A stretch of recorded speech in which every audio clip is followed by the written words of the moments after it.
মনেরা কে রাখে কার খোঁজ, নতুন কিছু পেলে পুরনোরা হয়নি খোঁজ। এটাই বুঝি সম্পর্কের নিয়তি। যার জন্য রাত জেগে গল্প শোনো, হঠাৎ একদিন তার ইনবক্সেও ঠাঁই মেলে না তোমার।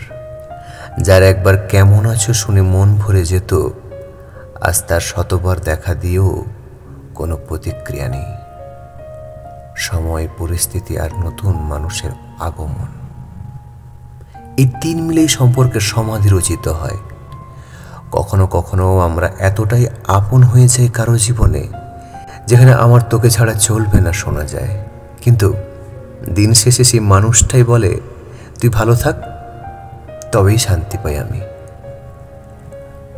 আসলে কেউ কারো না, কেউ কারো হয় না। স্মৃতি হয়ে থাকাটাই চূড়ান্ত প্রাপ্তি এই যুগে। তবু কিছু মানুষ রয়ে যায়, যাদের একটা রিপ্লাইয়ের অপেক্ষায় দিন কাটে। তাদের জন্য কোনো নতুন আসে না, তারা শুধু পুরনো হয়ে হারিয়ে যাওয়া ভালোবাসা খোঁজে। হয়তো এটাই ভালোবাসার প্রকৃত রূপ, চাওয়া নয় দেওয়া, থাকার নয় মেনে থাকার, থাকার নয় মনে থাকার, আর নিখোঁজ হলেও ভেতরে কোথাও রয়ে যাওয়ার।